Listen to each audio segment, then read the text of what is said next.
जानेगी, राम दूत में माँ तू जानेगी। हनुमान जी को तुरंत प्रभु की बात याद आ गई। माँ, मैं भगवान श्री राम का दूत हूँ, मुझे लोग हनुमान कहते हैं, और मैं करुणा निधान भगवान की कसम खाकर कहता हूँ, सत्य शपथ, झूठी कसम नहीं खाता। लंका में झूठी भी कसम खाई जाती है, लेकिन मैं सत्य शपथ कहकर कहता हूँ, और करुणा निधान की सौगंध खाकर इतना कहना था। तो कपि के वचन सप्रेम सुने, और उपजा मन विश्वास, जाना मन क्रम वचन यह, मेरे कृपा सिंधु कर दास। भरोसा हो गया। ये देखिए हनुमान जी की महिमा देखिए, राक्षसों की नगरी में, अविश्वास की नगरी में, पाप की नगरी में भी हनुमान जी ने विश्वास जीत लिया। हनुमान जी जब लौट कर आए तो लक्ष्मण जी ने कहा कि हनुमान, मन करता है कि तेरे चरणों में माथा रख दूं। क्यों? बोले 13 वर्ष तक मैं माँ के साथ रहा सेवा में, छाया की तरह, कभी सोया भी नहीं, लेकिन माँ का विश्वास मैं नहीं जीत पाया। जब मारीच नकली मृग बनकर आया था और जब पुकार हुई, हा लक्ष्मण रक्षा करो, और जब मुझे जाने के लिए माँ ने आज्ञा दी तो मैंने माँ से कहा, नहीं माँ, प्रभु पर कभी सपनों संकट पर है कि सोई, आप घबराइए मत। तो मुझे गाली गलौज करके माँ ने निकाल दिया था। मेरी बात पर भरोसा नहीं हुआ कि मैं ठीक कह रहा हूँ। मैं माँ का विश्वास नहीं जीत पाया, तूने एक बार में ही माँ का विश्वास जीत लिया। भरोसा, हनुमान जी विश्वास का ही प्रतीक है। हनुमान जी शंकर जी क्या बता रहे, विश्वास का ही प्रतीक है। जाना मन कर्म वचन यह, कृपा सिंधु कर दास।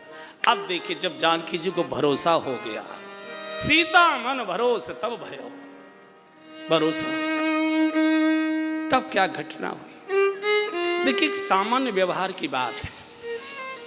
कोई व्यक्ति बहुत दुख में गुमसुम बैठा हो, बहुत दुख में, बोल न रहा हो, बिल आंखें पथरा गई हों, एकदम ऐसे जैसे मूर्ति बैठी रहती, आंखें खोले, गुमसुम, बिल्कुल न हिल रहा है न डुल रहा है, ऐसे बैठा, बहुत कोई बड़ा गम है उसको। अचानक उसके पास उसका कोई बहुत प्रियजन आ जाता है मिलने के लिए, बहुत प्रियजन। तो क्या करता है व्यक्ति?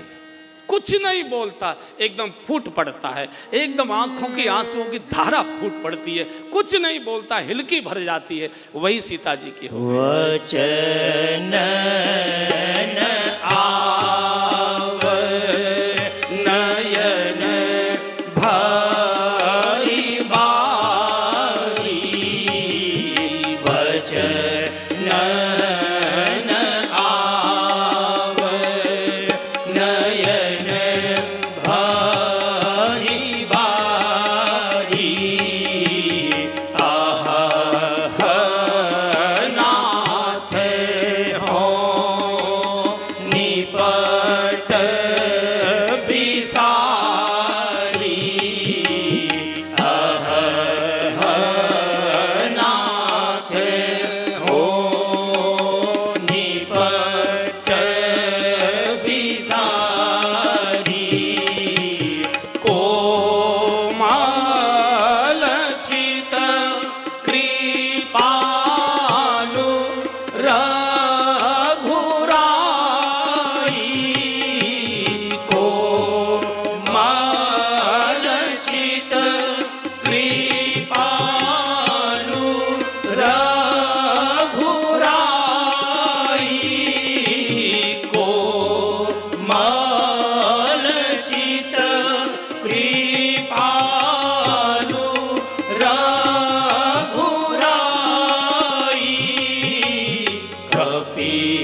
हुआ जो होना चाहिए था। गुमसुम बैठी थी, गुम किसके सामने अब रोऊं, कोई आंसू पहुंचने वाला।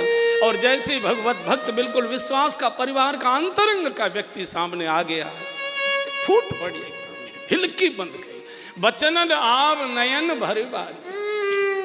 देखिए, जब व्यक्ति बहुत दुख में रोता है, चाहे स्त्री रोए चाहे पुरुष रोए, माताओं को थोड़ा ज्यादा होता है, पुरुष भी कई बार जब बहुत अधीर होकर रोता है तो अब कुछ बोलना चाहता है रोते रोते, स्पष्ट सुनाई नहीं पड़ता, लेकिन माताएं जब रोती हैं ना बहुत दुख में तो कुछ बोलती हैं, वो पुरानी घटनाएं उनको याद आती। पुरुष भी यही करता है। जानकी जी वही रोती जा रही, हिलकी बचनन आप ठीक से बोल नहीं पा रही है।